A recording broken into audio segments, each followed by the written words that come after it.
Buenas tardes. Vamos a retomar la sesión 3, que son los criterios de selección de las candidaturas.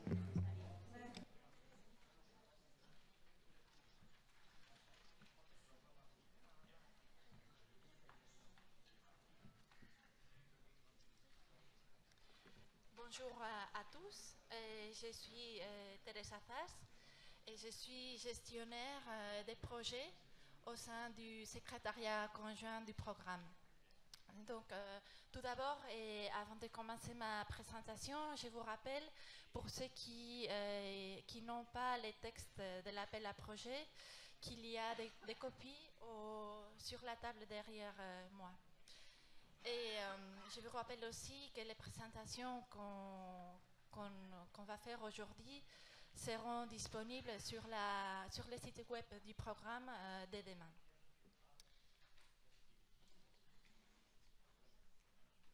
Donc, nous allons présenter brièvement les critères et les processus de sélection des candidatures dans cet appel à projet en deux phases.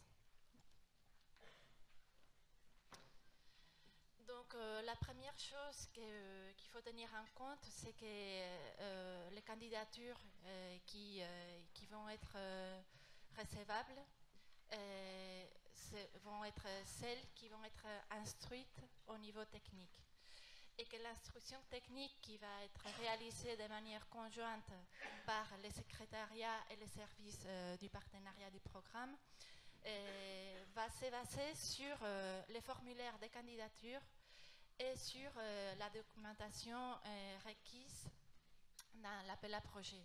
Donc, sauf si le secrétariat ou le service instructeur demande de la documentation additionnelle, l'instruction technique va se baser uniquement sur les formulaires et la documentation requise. Donc, les documents supplémentaires que vous pouvez ajouter ne seront pas analysés. Donc, sur les critères d'évaluation, ce sont des critères différents en première phase et en deuxième phase. Et donc, vous verrez que les formulaires des candidatures, l'information demandée va être différente. Pour la préparation et la rédaction de vos candidatures, vous avez sur le site web du programme des recommandations du secrétariat conjoint. Vous avez des recommandations pour la rédaction générale de la candidature en première phase et en deuxième phase. Et bon, j'ai mis une copie de cette page de recommandations pour que vous voyez un peu ce qu'il y a, que vous trouverez sur la page, sur le site web du programme.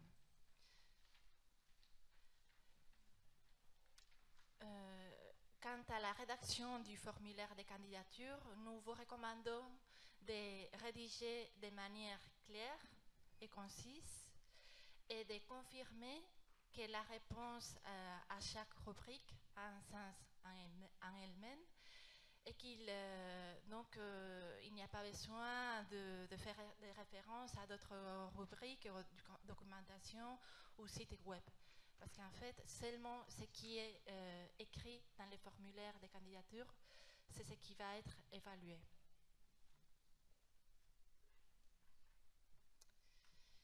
Quant au plan d'action, il y a une action de préparation qui est optionnelle et il est obligatoire par contre d'inclure une action de gestion qui est l'action numéro 1 et une action de communication qui est l'action numéro 2.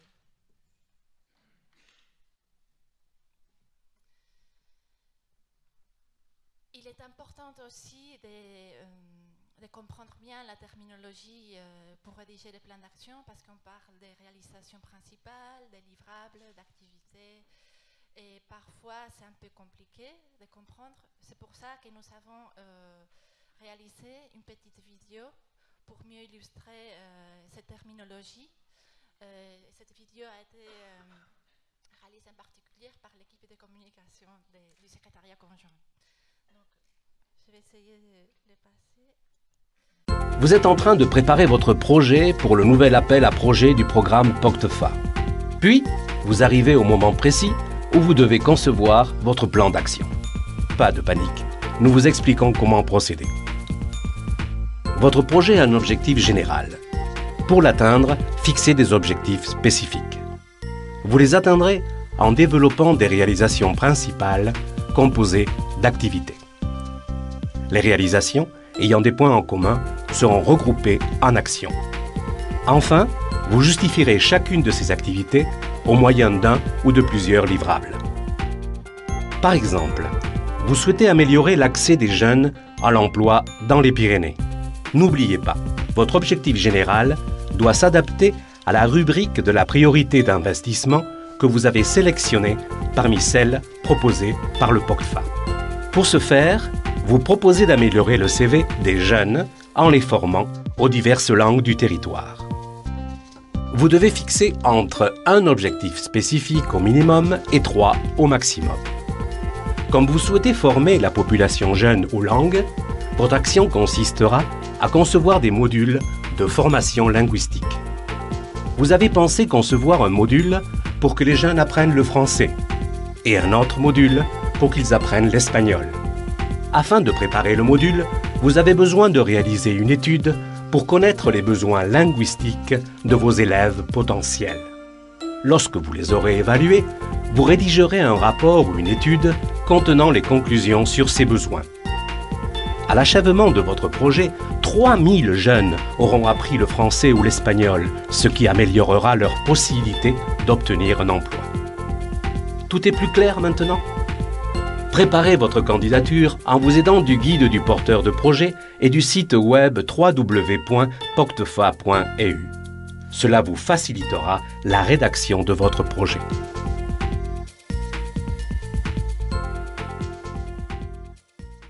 vidéo est disponible déjà sur le site du programme.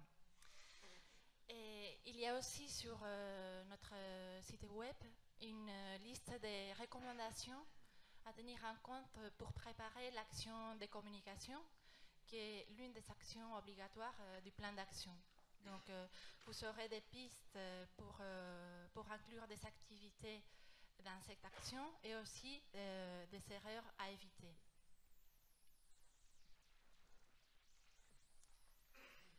Alors, concernant l'évaluation en deux phases, comme on l'a dit précédemment, la première phase, votre formulaire de candidature va être évalué sur une note maximale de 100 points et il y aura 5 groupes de critères d'évaluation.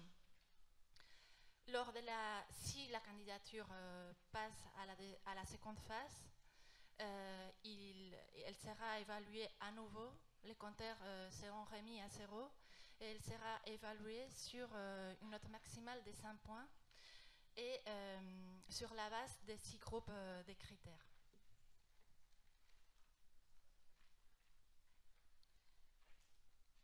Donc,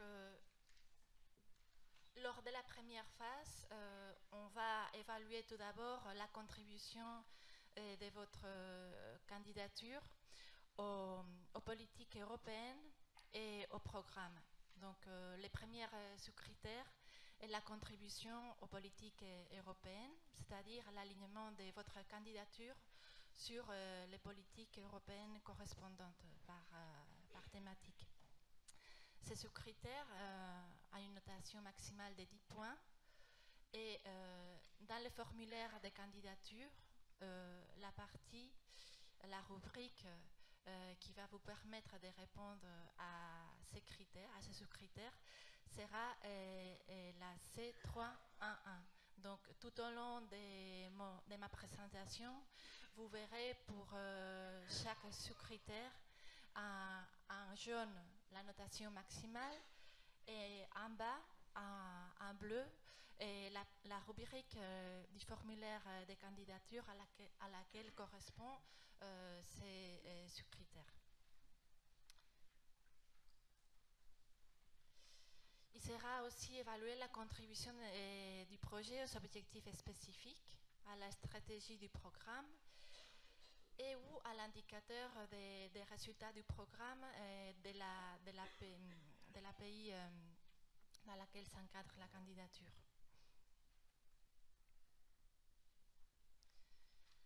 Ensuite, sera évaluée la dimension transfrontalière, la nécessité et la valeur ajoutée de la coopération transfrontalière avec une notation maximale de 10 points. Et ici, il sera analysé les besoins et la valeur ajoutée de la coopération pour atteindre les objectifs et les résultats que le projet veut atteindre.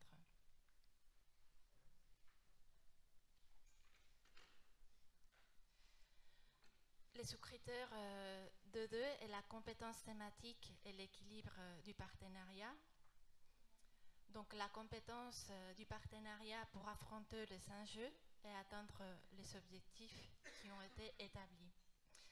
La notation est aussi des 10 points maximum et ça sera évalué sur la fiche des bénéficiaires qui correspond à la partie B du formulaire de candidature.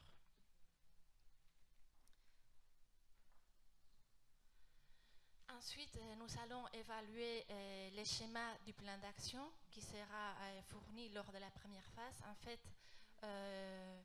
vous devrez rédiger de manière résumée les plans d'action de votre projet et les activités que vous allez mener. Donc, dans une partie C5 du formulaire de candidature, dans les 6 GFA. Et il sera évalué la corrélation de l'objectif général avec les objectifs spécifiques et ces schémas du plan d'action. La notation maximale de ces critères sera de 10 points.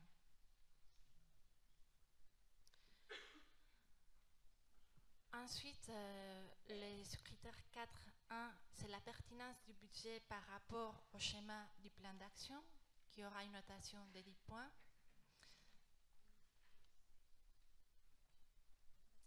Et avec une notation maximale de 10 points, la pertinence de la candidature par rapport aux enjeux et opportunités communes de la zone, c'est-à-dire les besoins réels vis-à-vis des enjeux identifiés. La partie du formulaire qui correspond à ces sous-critères, c'est la partie C1.1.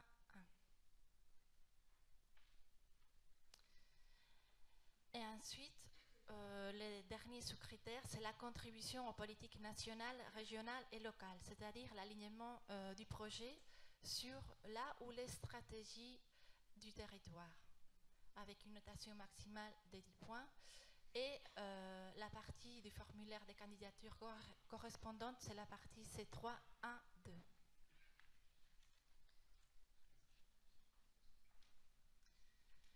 Alors, les candidatures en première phase, une fois l'évaluation technique réalisée, seront retenues pour passer à la seconde phase si elles ont une notation minimum de 50 points et elles vont être ordonnées par notation et par axe. Donc, si en plus d'avoir une notation minimum de 50 points, elles se trouvent dans la liste des candidatures dans la limite de 150% du FEDER disponible par axe.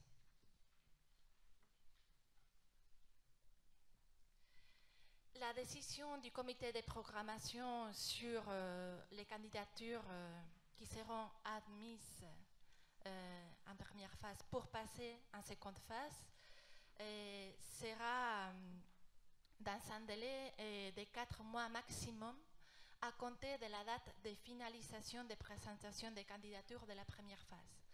Donc la date de finalisation des présentations des candidatures lors de la première phase finit le 13 décembre de cette année. Donc la résolution du comité de programmation se fera au plus tard en avril 2017.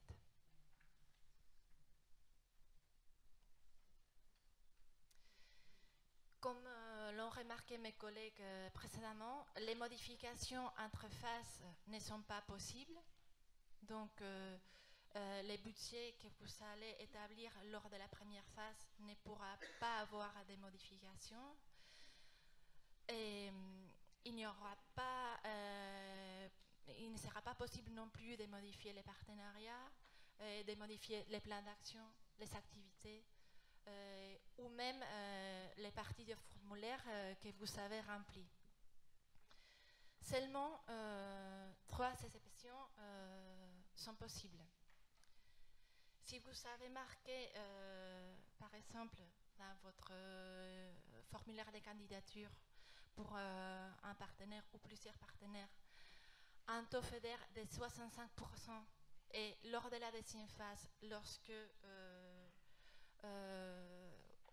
soit le secrétariat se rend compte que votre projet rentre dans le champ d'application de la réglementation de cet État et que le taux de cofinancement doit être inférieur à 65%, il pourrait y avoir une modification de cet taux FEDER. Il pourrait y avoir aussi modification de la date de début du projet, un retard de cette date de début, mais avec un maximum de 3 mois. Il pourrait y avoir aussi des changements dans les partenariats si c'est dans le cas des forces majeures, et il s'agit des changements de nature ou du régime juridique des bénéficiaires.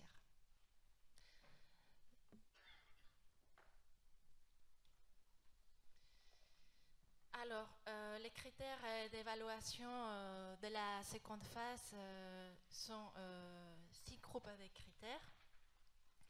Et la notation maximale pour les candidatures, ça sera aussi 100 points. Il faut tenir en compte que les compteurs recommencent à 0. Lors de la seconde phase seront évaluées la contribution du projet aux indicateurs de réalisation de la priorité d'investissement dans laquelle est encadré le projet. Donc la contribution quantitative à l'indicateur, aux indicateurs de réalisation de la priorité d'investissement, et la corrélation avec les réalisations principales que vous allez décrire dans le formulaire de candidature. Ce sous-critère sera noté avec une note maximum de 5 points et ça correspond à la partie C5 du formulaire de candidature. Seront aussi évaluées les contributions aux principes horizontaux et à l'emploi.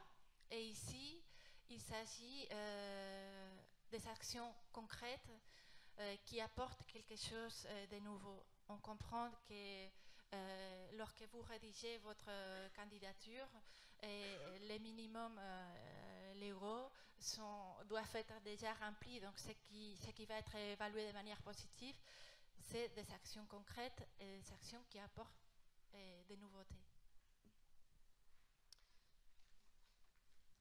Les sous-critères 1.3, c'est l'intégration des aspects environnementaux. Donc ici, les services instructeurs vont évaluer l'incidence environnementale du projet, et si le projet a une incidence ou pas. Et dans les cas où le projet a une incidence, l'intégration des mesures correctrices qui sont listées dans l'évaluation environnementale du programme.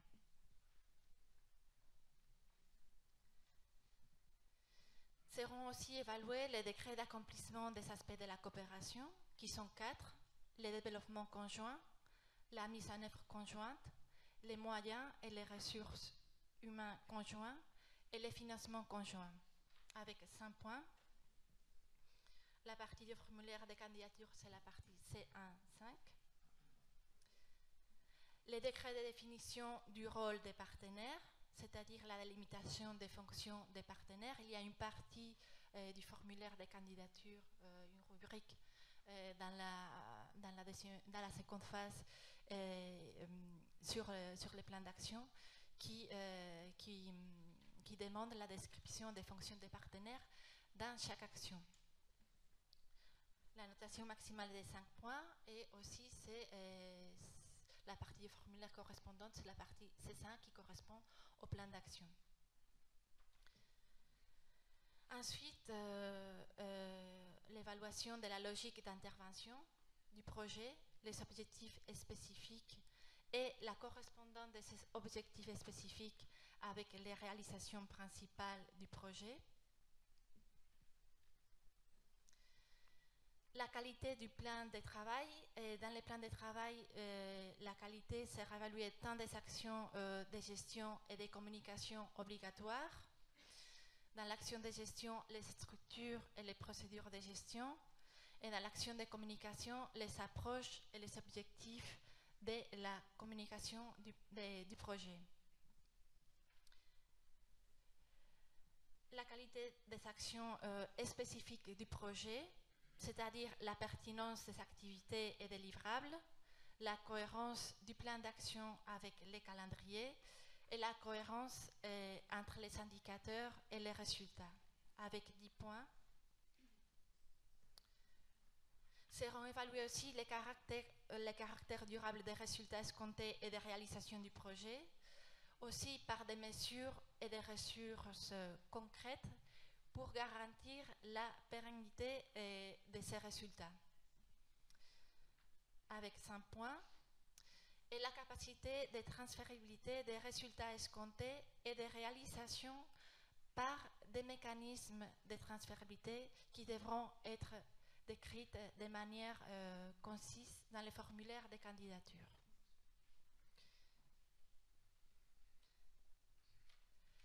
Quant aux critères budgétaires, il y a des sous-critères qui seront analysés et qui sont la pertinence du budget par action et la cohérence des dépenses par rapport à la capacité financière des bénéficiaires et la pertinence et la cohérence du budget proposé par rapport au tableau des coûts. Donc la cohérence de la répartition budgétaire par typologie de dépenses et la cohérence entre les dépenses et les calendriers.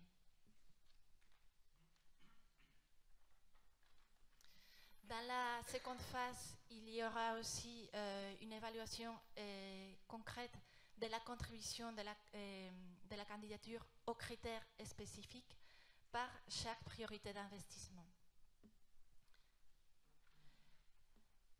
Ensuite, nous avons 2 autres sous-critères par rapport à la pertinence territoriale du projet, qui sont la contribution à la cohésion économique et sociale du territoire, évaluée avec une note maximale de 20 points. Ici, il s'agit de l'évaluation globale du bénéfice obtenu sur les territoires découlant de l'exécution du projet et on évaluera de façon globale votre candidature avec toutes les rubriques du formulaire. Et aussi, en dernier lieu, l'innovation territoriale avec 20 points. Et on évaluera l'apport de nouvelles solutions ou l'adaptation des solutions déjà développées sur la thématique concrète dans laquelle s'encadre votre candidature. Alors, les candidatures retenues en seconde phase devront remplir aussi de critères, une notation minimum de 50 points. Et elles seront ordonnées aussi par notation dans une liste par axe, donc pour être finalement programmées. Elles devront se trouver dans la liste, dans la limite du FEDER disponible par axe et du FEDER disponible par axe de cet appel à projet. La décision du comité de programmation en seconde phase, le délai pour cette décision sera un délai de 6 mois maximum à compter de la date de finalisation des présentations des candidatures de la seconde phase. Donc, comme l'ont dit mes collègues, en novembre-décembre 2007. Si la candidature est finalement programmée, les bénéficiaires principaux aura un délai d'1 mois pour fournir tous les documents demandés dans cet appel à projet avec les signatures et les cachets originaux. Donc, c'est à ces instants-là dont vous devrez présenter les documents originaux en papier, mais pas avant. Voilà, merci.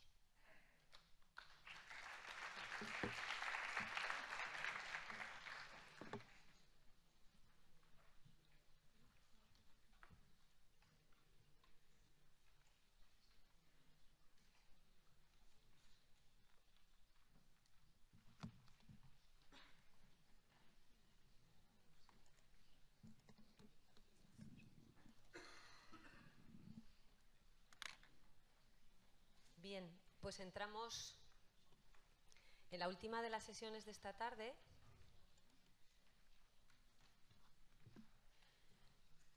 Que voy a presentar junto con Émilie Lalande, que es la técnico financiero del equipo de la Secretaría Conjunta. Antes de comenzar, sí que os queremos decir que os hemos repartido una encuesta de satisfacción que nos gustaría que nos pudierais completar y dejárnosla, bueno, la están repartiendo, que nos la dejarais antes de salir, pues porque nos viene muy bien para futuros seminarios y jornadas. Bien.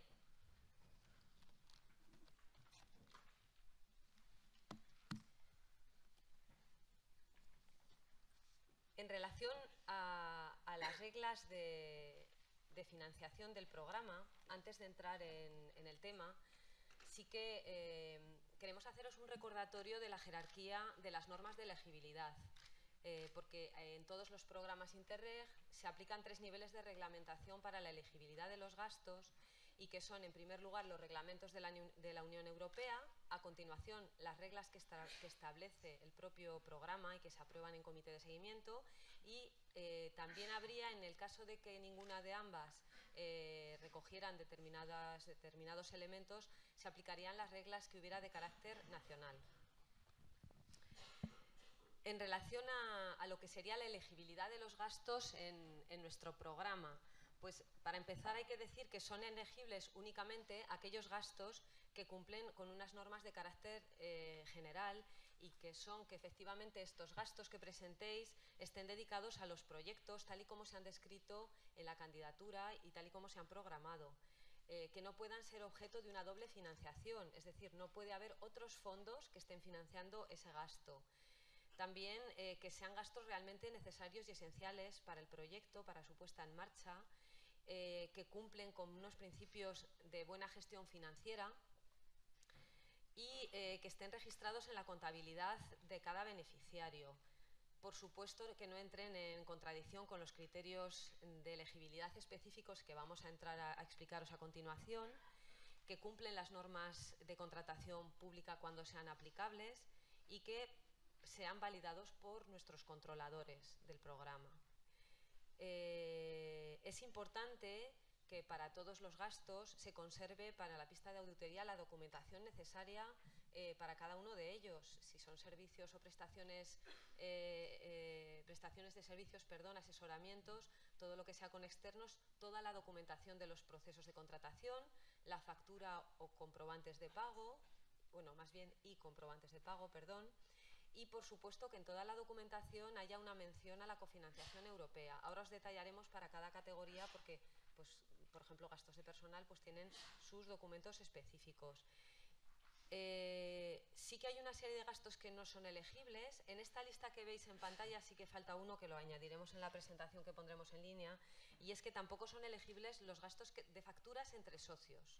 Esto lo añadiremos en la presentación. Tampoco es elegible el IVA recuperable, los intereses de deuda, la adquisición de terrenos cuando excede el 10% del coste del proyecto, gastos de multas, sanciones, litigios, donaciones y obsequios por importe mayor a 50 euros y que no estén relacionados con la promoción del proyecto, material de segunda mano, amortizaciones que ya estén financiadas por subvenciones públicas y gastos en especie con unas excepciones que veremos también. Sí que me gustaría hacer un matiz antes de continuar, porque es una pregunta que nos han hecho ahora entre pasillos y que además es recurrente pues, en la primera convocatoria y en el periodo precedente. Y es ejemplo de pregunta, ¿puedo poner en autofinanciación gastos en recursos humanos? Nosotros no tenemos una visión de qué gastos van a ir en autofinanciación y qué gastos pueden ir para la subvención. Es decir, nosotros en la gestión de los proyectos vemos que cada beneficiario presenta unos gastos y sobre el 100% de los gastos que presente, sea cual sea el concepto, si son correctos, son elegibles, si está todo con los controles superados, se va a pagar el 65% de la subvención FEDER, siempre con la excepción de caso de ayudas de Estado. Emily luego nos comentará un poco más este tema que siempre nos resulta un poco más complicado a todos, de ayudas de Estado. Bien, entramos en los gastos de personal, los gastos de recursos humanos. Son gastos, por supuesto, elegibles. Como ha comentado antes Elena, son gastos en los que hay una recomendación de que en las operaciones no exceda el 50%, es una recomendación. Y sí que hay dos modalidades de presentarlo. Como gasto real, es decir, el gasto que realmente hemos tenido, que puede ser el 30, el 40, el 50 o más por ciento de nuestra participación en el proyecto, o una modalidad simplificada a tanto alzado, que sería el 20% de los gastos directos. Ahora la veremos a continuación. Sí que tenemos que dejar muy claro que cuando presentamos nuestra candidatura, cada socio sí que ya elige, y esto es individual de socio, no a nivel de proyecto, si selecciona la modalidad de gasto real, es decir, voy a presentar todos los justificantes que me pida el programa, o esa opción simplificada donde no tengo que presentar absolutamente nada, pero el gasto es en esa modalidad de recursos humanos que voy a recibir, perdón, el porcentaje sobre la participación de ese socio va a ser el 20% de los costes directos, de los gastos directos. Entramos en la modalidad a gasto real, que se justifica con las nóminas, los TCs en el caso del lado español, en fin, lo que son seguros sociales, etcétera.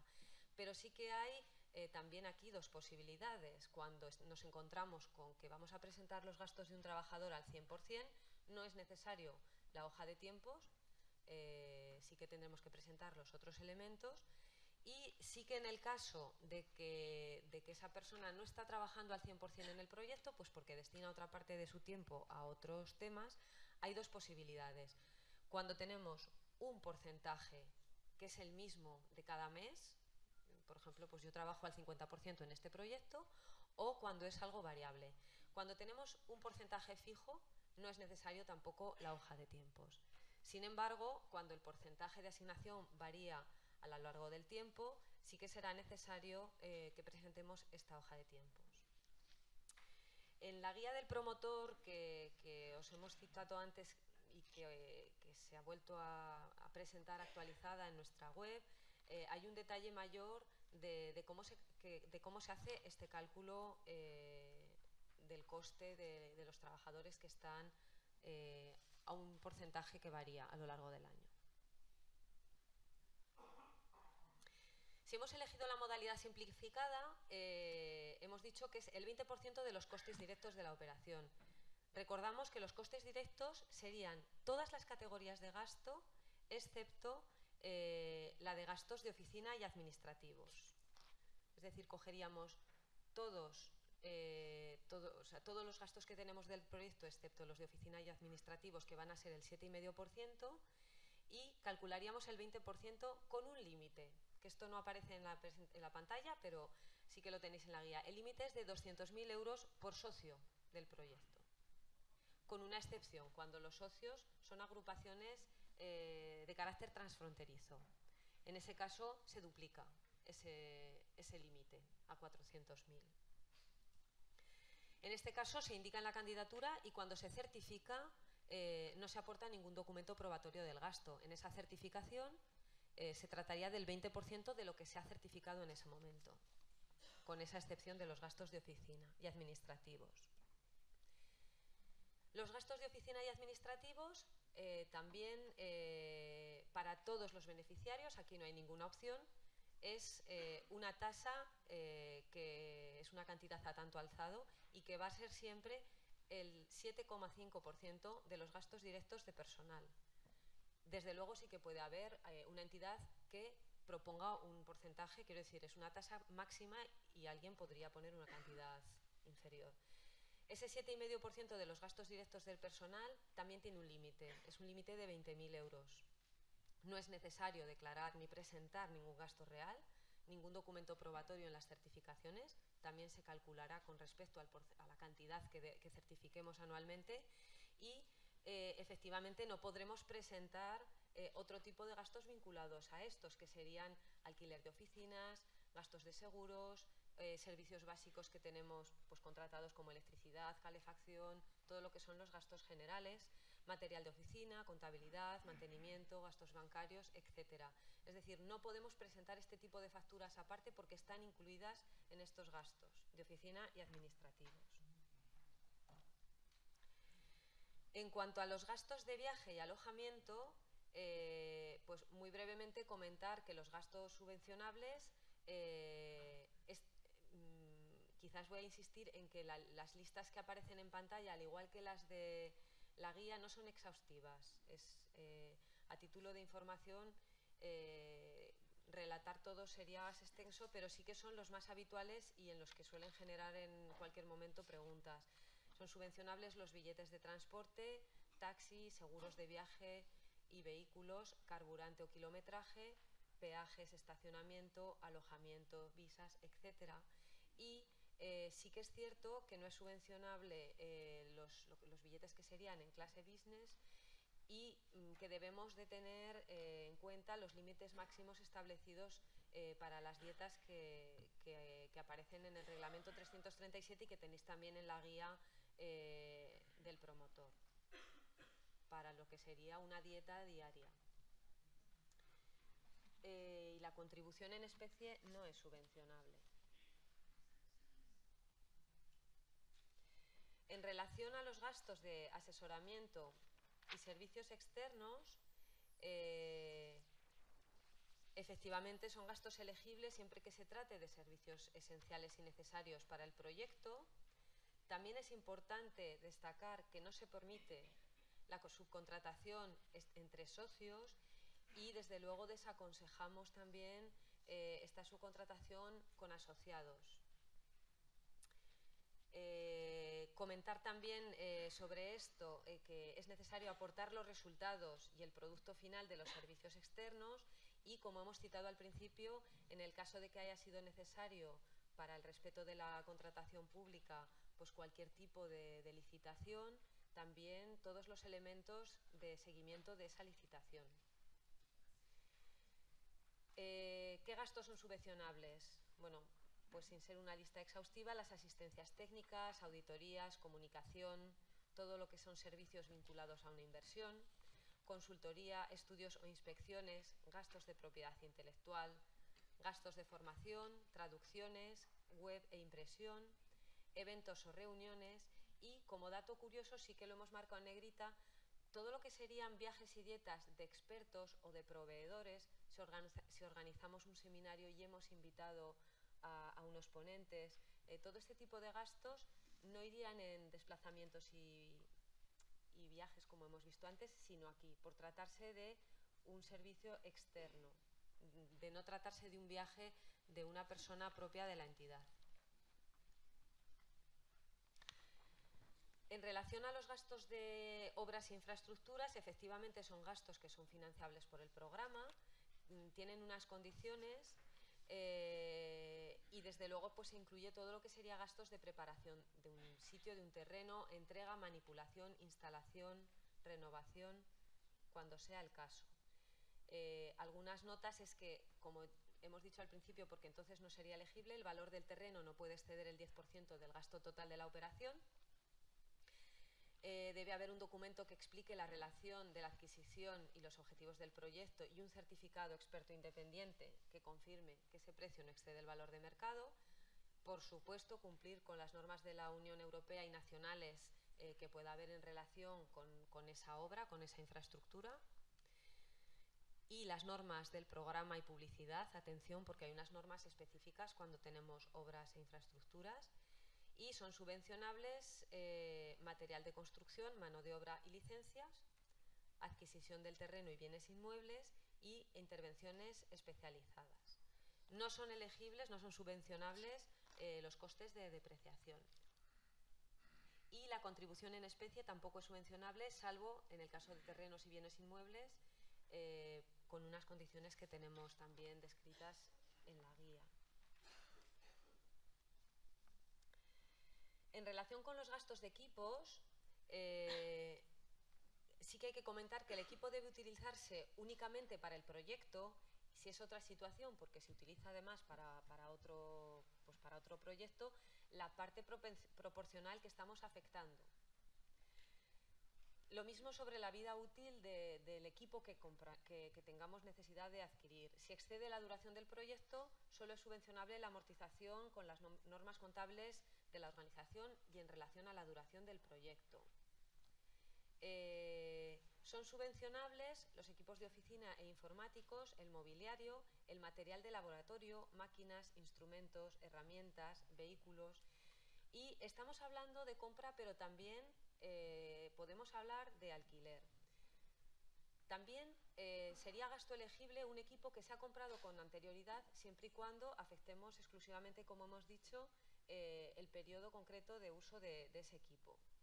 No son subvencionables los equipos de segunda mano y aquellos equipos que se hayan adquirido en el último año y que no estuvieran previstos en la candidatura o no se hayan autorizado previamente.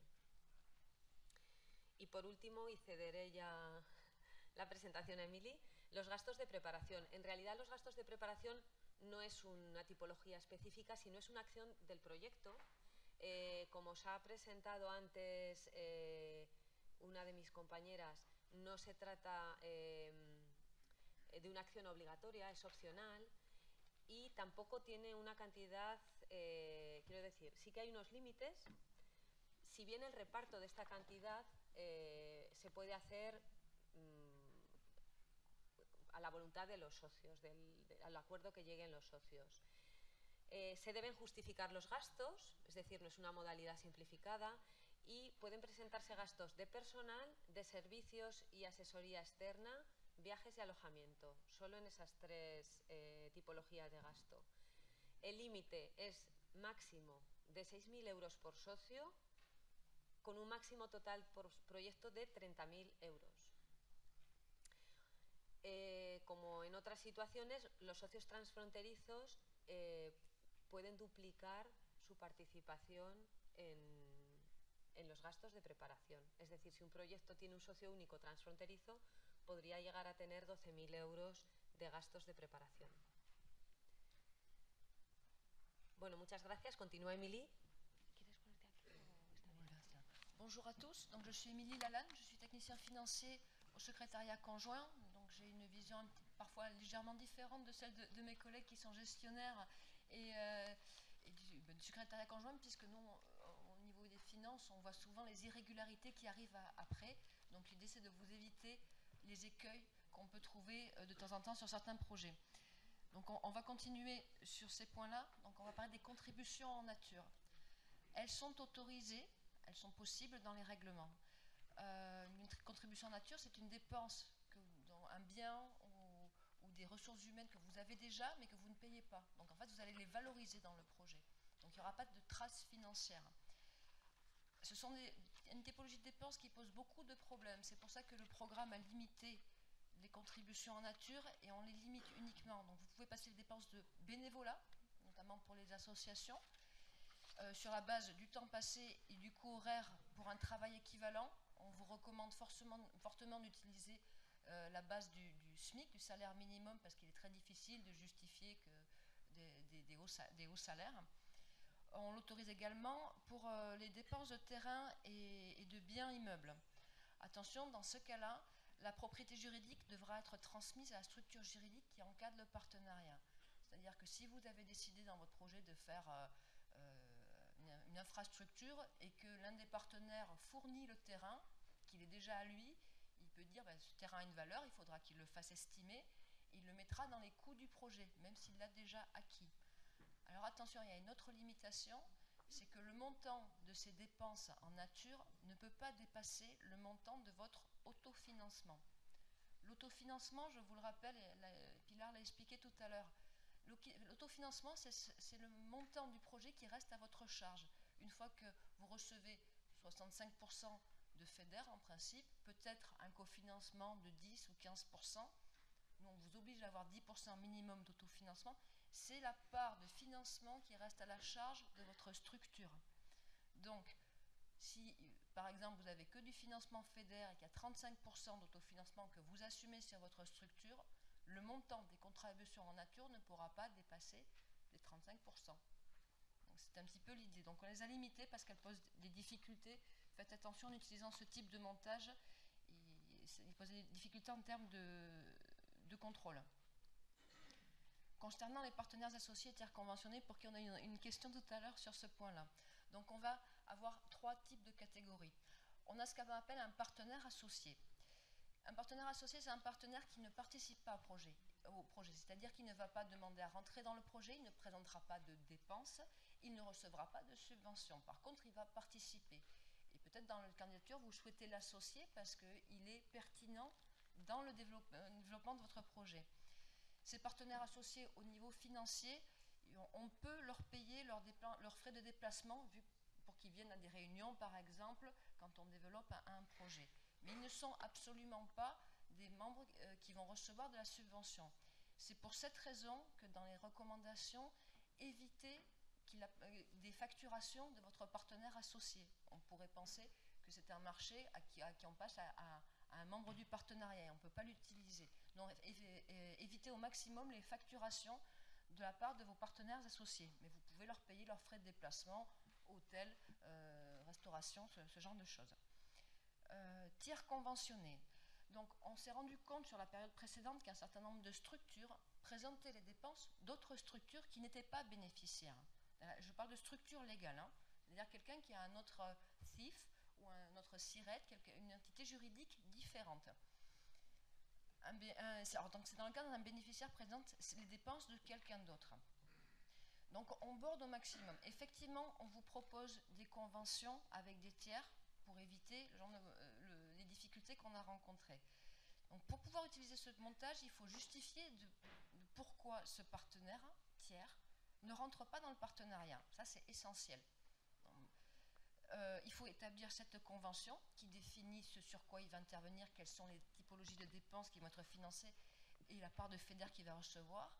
Et il faudra que le partenaire qui se charge de présenter ces dépenses apporte l'intégralité de ces dépenses. C'est-à-dire que si c'est quelqu'un qui travaille, il faudra apporter les bulletins de salaire, il faudra apporter le ticket de parking, enfin ce genre de dépenses. Donc ça va très loin. C'est très difficile pour les partenaires qui présentent des tiers parce que souvent, ce n'est pas votre propre structure, donc il faut justifier du respect des marchés publics. Quand ce n'est pas votre propre structure, c'est parfois délicat.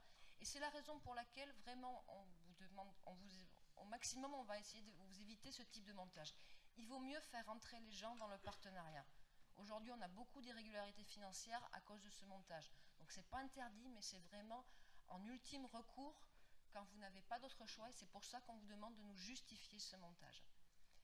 Et enfin, il y a le cas des contributions en nature apportées par un tiers. Qu'est-ce que c'est ? C'est le cas où, par exemple, une structure ne souhaite pas rentrer comme bénéficiaire, mais elle va prêter à une autre structure qui est bénéficiaire, un employé, par exemple. C'est un type de montage qu'on trouve beaucoup notamment dans l'action sur l'investigation, la recherche et développement, dans le cas des unités mixtes de recherche, des laboratoires où en général, il y a une université, il y a le CNRS, et parfois une structure privée qui travaille en laboratoire de façon groupée. Souvent, ça peut être l'université qui est le bénéficiaire et qui se présente dans le projet avec une autre université espagnole, par exemple, ou vous pouvez avoir le CNRS de ce type de projet. L'idée, c'est de dire l'université, par exemple, si c'est celle qui est bénéficiaire et que le CNRS lui prête un chercheur, on va valoriser le montant de ce chercheur. On a besoin d'un chercheur pour le projet, il a ce coût-là. Il faudra que la structure présente les bulletins de salaire du chercheur pour dire quel est le coût et le temps qu'il a passé sur l'opération. Mais du coup, comme ce n'est pas un apport de la propre structure, ça va apparaître également comme un cofinancement. C'est-à-dire, on me prête un salarié pour pouvoir réaliser le projet, donc je le considère comme un cofinancement de l'autre côté dans mon plan de financement, dans les financements qui restent. Donc évidemment, il ne faut pas que ça dépasse après la part d'autofinancement. Donc ce sont les trois figures aujourd'hui qu'on retrouve.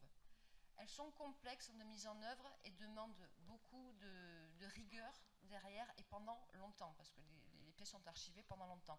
Donc dans la mesure du possible, nous vous demandons d'intégrer au sein du partenariat ces structures tierces. C'est beaucoup plus simple dans la gestion de votre projet et dans la responsabilité que vous prenez au moment de certifier ces dépenses. Je parlais des projets qui génèrent des recettes, donc ingresos en espagnol.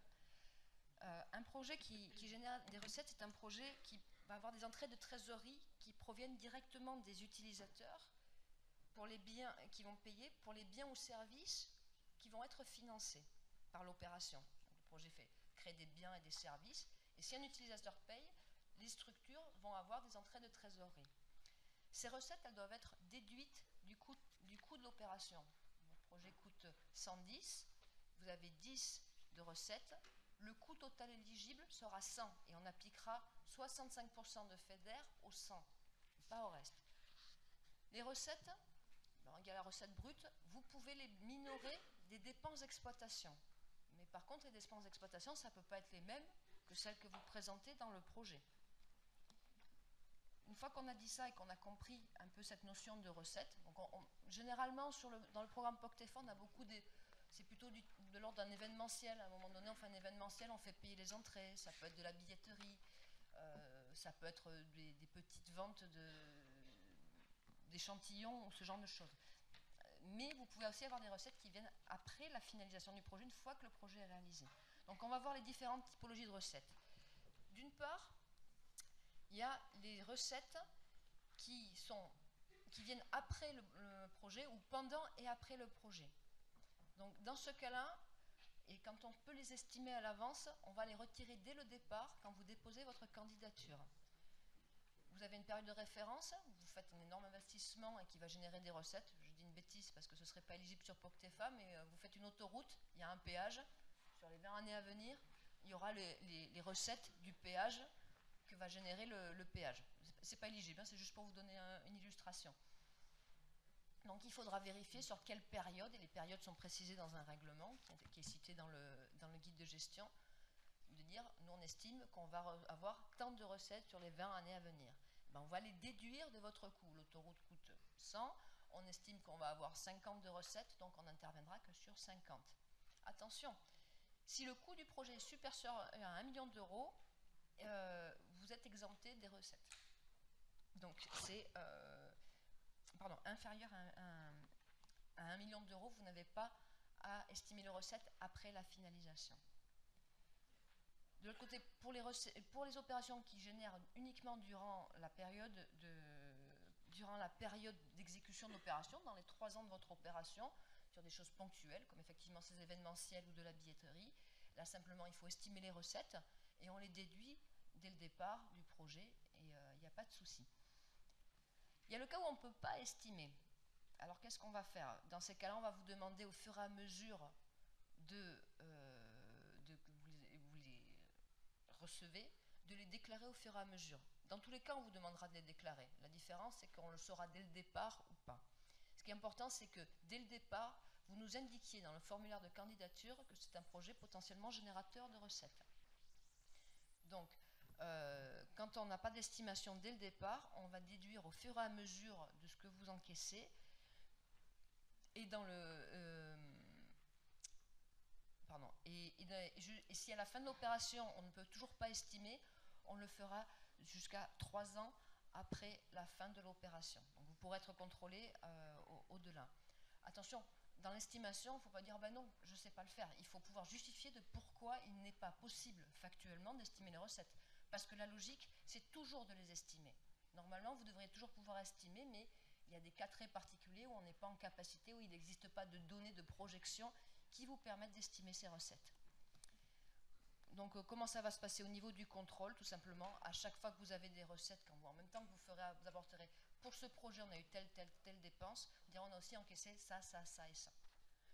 Donc à chaque fois, de la même façon que vous direz, nous avons encaissé tel cofinancement. Et ils seront analysés par le contrôleur de premier niveau pour vérifier que vous ne vous êtes pas trompé.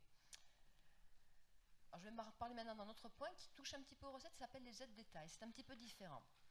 Les aides d'État, en fait, c'est une règle européenne. En Europe, on n'a pas le droit de donner des subventions publiques qui faussent ou menacent de fausser la concurrence. Elles sont interdites. C'est pas possible. C'est une chose qu'on ne sait pas tout le temps, parce qu'après, il y a plusieurs exceptions. Donc, la raison pour laquelle elles sont interdites, c'est parce que la Commission européenne présume qu'il y a distorsion de la concurrence dès lors qu'on donne un avantage économique ou en nature à une entité engagée dans une activité économique. Et ça, c'est indépendant de son statut juridique. Ça veut dire qu'on ne parle pas qu'aux entreprises quand on fait cette chose-là, et on va l'expliquer un peu plus loin. Pour vous aider à comprendre ces notions qui sont complexes, on a créé, et vous l'avez entendu tout à l'heure, un formulaire d'auto-évaluation. Il a pour but de vous permettre de voir si vous tombez sur le coup des aides d'État. Parce que si vous êtes dans ce cas particulier-là, vous risquez d'avoir des limitations de financement. Donc ça, c'est la règle de base. On ne peut pas financer avec de l'argent public des choses qui menacent de distorsionner la concurrence. On ne peut pas aider une entreprise si les autres à côté ne sont pas aidés. Il faudrait qu'elle soit non discriminante. Mais comme POCTEFA ne fonctionne que sur un territoire éligible, il y aura toujours quelqu'un en Europe qui pourrait venir se plaindre. Donc c'est la notion de base à comprendre. Donc comment se pose la question de si l'aide qu'on est en train de demander est une aide d'État? Le bénéficiaire de l'aide participe à des activités économiques par ce projet. Posez-vous la question de si ce que vous êtes en train de réaliser, ce que vous proposez dans votre candidature est une activité économique. Alors qu'est-ce que c'est une activité économique? C'est une offre de biens et de services sur un marché donné. C'est un petit peu large, mais ça donne déjà une vision. C'est plus facile quand on se dit mais qu'est-ce qui est non économique alors? Eh bien, une prérogative d'État. La police, le contrôle aérien maritime, les services sociaux, les soins aux personnes âgées, aux handicapés, on est en dehors du champ concurrentiel dans ces cas-là. Les routes, les ponts, les pistes cyclables, sentiers de randonnée, c'est des choses qui sont hors du champ concurrentiel. Et posez-vous une question qui, pour moi, est la question vraiment clé. Est-ce que cette activité pourrait être réalisée par une entité privée dans un but lucratif? Ce que je veux dire, c'est que vous pouvez être une association sans but lucratif, vous pouvez même être une structure publique qui décide d'intervenir. Si vous intervenez dans le champ économique, même si vous ne tirez pas avantage de l'aide, le fait de vous aider à vous peut distorsionner le marché.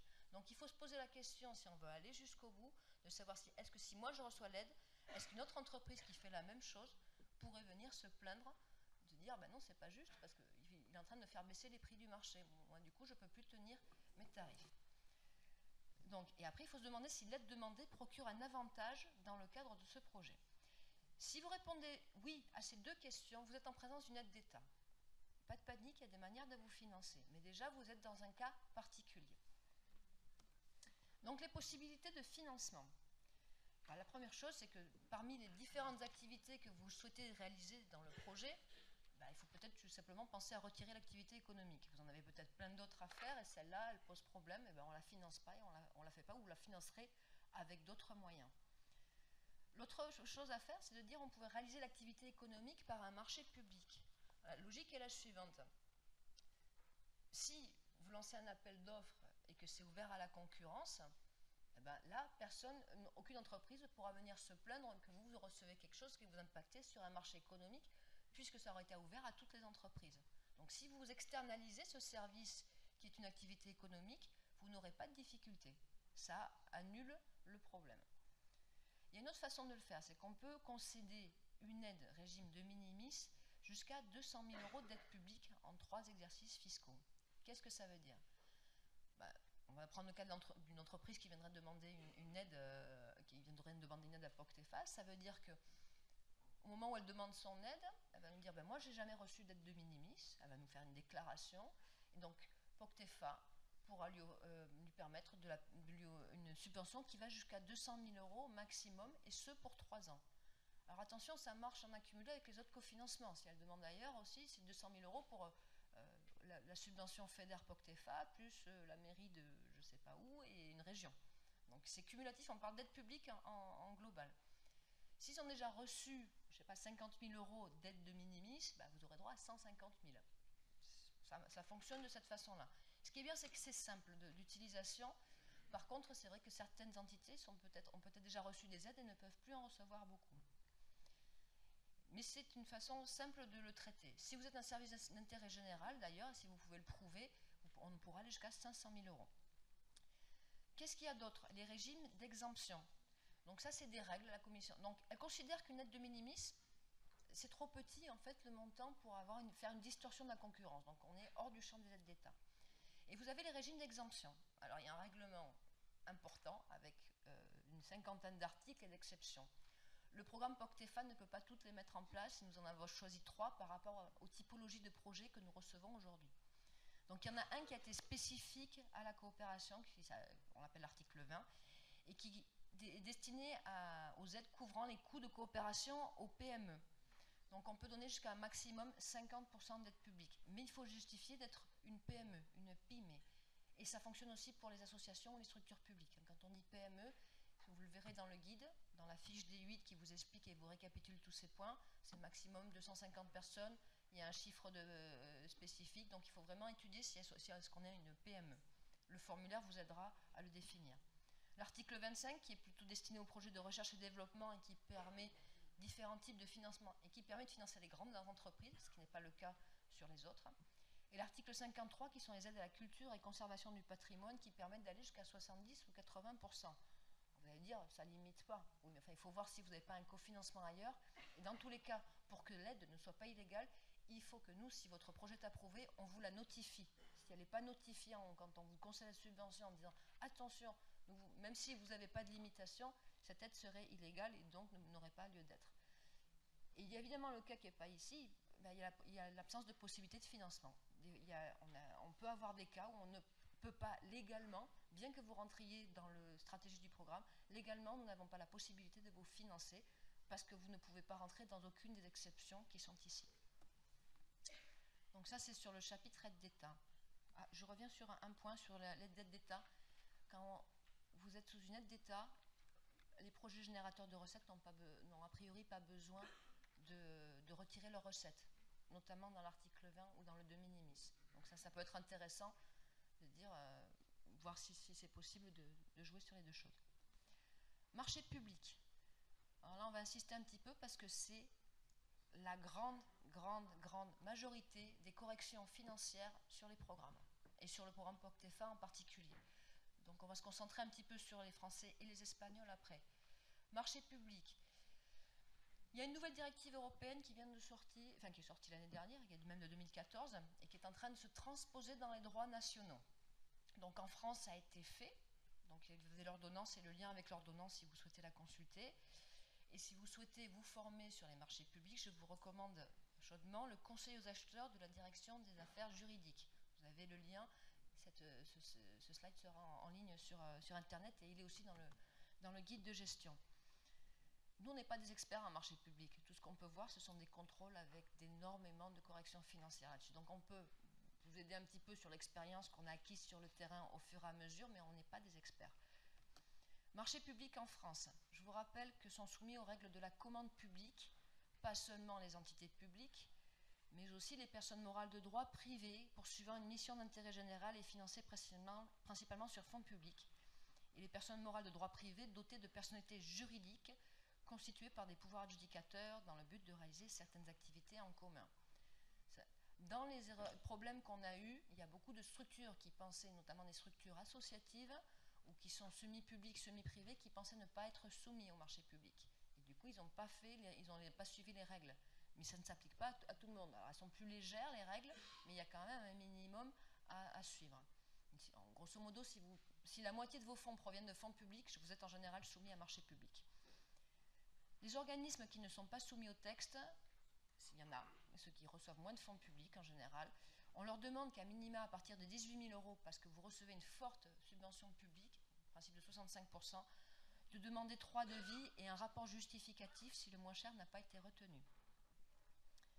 Et nous vous rappelons également qu'on est dans le cadre de la coopération transfrontalière. Donc une recommandation forte qui est spécifique aux gens qui travaillent en coopération, c'est que quand vous publiez ou quand vous invitez des entreprises à un marché, publiez-les de deux côtés de la frontière. Ils peuvent être intéressés. Si vous faites un marché de traduction, une entreprise espagnole, si vous êtes français, une entreprise espagnole peut aussi bien répondre qu'une entreprise française et inversement. Donc c'est la bonne pratique, notamment sur les petits contrats, c'est de demander à vos partenaires de publier tous les appels d'offres sur leur site internet, et ça vous permet d'avoir cette publicité. Donc, marché public en France, il y a cette transposition du volet législatif de la nouvelle directive marché public. Elle est un petit peu redondante, pardon. Simplement pour que vous ayez une vision claire, et ça fonctionne pour tous les marchés, hein, en France et en Espagne. Ça, c'est des bonnes pratiques et c'est un peu ce qu'on vous recommande. Définissez vos besoins au départ. Choisissez la procédure à en mettre en œuvre. Vous en avez plusieurs. Dans le cas de la France, vous avez une procédure adaptée. Les montants sont différents selon les typologies de contrats. Rédigez le règlement de consultation et documents contractuels du marché. Cahier des charges, pliegos, c'est important de bien les définir. Procédez à une publicité adaptée au montant du contrat. Mettez à disposition le dossier de consultation. Attendez la fin du délai de réception. Examinez les candidatures. Examinez les offres et informez si vous le souhaitez les candidats non retenus, négociez si vous avez prévu de la négociation, classez les offres et choisissez l'offre économiquement la plus avantageuse.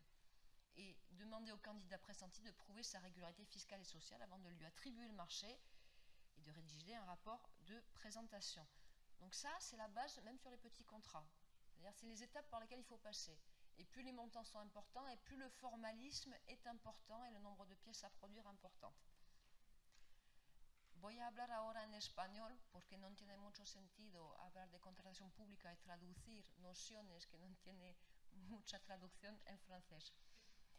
De la misma manera, la directiva 2014-24, la nueva directiva de contratación pública,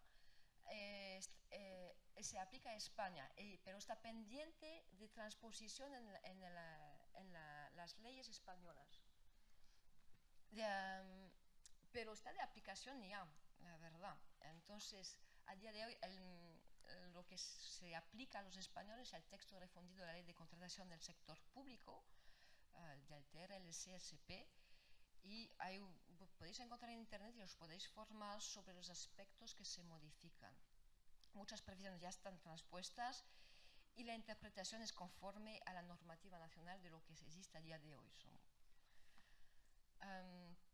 En la contratación pública en española, de la misma manera que en Francia hay organismos que están sometidos al texto refundido de la ley de contratación y hay los que no están sometidos, pero los que no están sometidos, que vamos a llamar los privados que reciben pocos fondos públicos para simplificar de manera un poco con una categorización, recordamos que en España tenéis la ley de subvenciones, que no existe en Francia y no tiene su equivalente en Francia. Y por lo tanto, a partir de 18.000 euros para contratos de servicios, 50.000 para obras, son 3 presupuestos mínimo. Atención, llamo la atención sobre las correcciones financieras que encontramos en el uso de criterios de adjudicaciones que se encuentran como ilegales muchas veces. Entre otros, hay el tema del criterio de mejoras, que se considera que es demasiado, que se hubiera tenido que ver ya en el pliego, pensar en lo que se solicitaba a nivel de mejora y no ponerlo como un cajón que permite elegir y dar unos 10 puntos, que permite separar las ofertas. Muchísimas correcciones financieras van los criterios de adjudicación. También el hecho de volver a la adjudicación, utilizar criterios de adjudicación que ya se habían visto en los criterios de capacidad y solvabilidad técnica. En contratación públicas, bueno, buenas prácticas en las orientaciones, delimitar el alcance, es un poco el proceso que hemos visto antes con los franceses, las necesidades que tenemos, el presupuesto y que permite definir el procedimiento que se va a utilizar, definición del objeto del contrato y selección del procedimiento con los umbrales y los anuncios adecuados. Siempre pensar en criterios de selección no discriminatorios y proporcionados. El criterio de la experiencia ha hecho mucho daño en España, ha sido muchas veces utilizado y que genera también muchísimas correcciones financieras, que seáis muy prudente y si tenéis duda que el asesoramiento se puede poner en el programa también. Y los criterios de adjudicación pertinentes siempre pensar relacionado con el objeto del contrato. Ça, c'est pour le chapitre marché public et contratation publique. Certification et paiement, donc simplement 2 ou 3 grandes lignes. Vous rappelez que sur ce programme, sur cette nouvelle période Interreg, il n'y a pas d'avance prévue à payer aux porteurs de projets. Alors, ce n'est pas pour vous pénaliser. L'idée, c'est de pouvoir vous payer plus rapidement. Ça permet d'avoir la trésorerie, nous, de ne pas attendre les fonds de Bruxelles pour pouvoir vous payer plus rapidement. Parce que le montant d'avance n'était pas toujours de toute façon important. Ça veut dire que vous devez penser à la trésorerie. POCTEFA fonctionne au remboursement. Donc, quand vous vous engagez sur une somme importante sur un projet, vous devrez être en capacité de payer d'abord vos dépenses, les certifier auprès du contrôleur pour qu'elles remontent et qu'on vous rembourse. Donc, il faut cette capacité d'avance et de trésorerie. Pensez à vous organiser en fonction de ça, parce que c'est un point important, notamment pour les structures qui n'ont pas les épaules, ou qui en les ont moins. On prévoit à ce jour 2 périodes de certification par an. On va vous demander, c'est limité à une, on doit en choisir une, sauf pour les structures qui sont un peu plus fragiles au niveau de leur trésorerie. Les 2 que nous prévoyons sont prévus à 2 dates clés de l'année.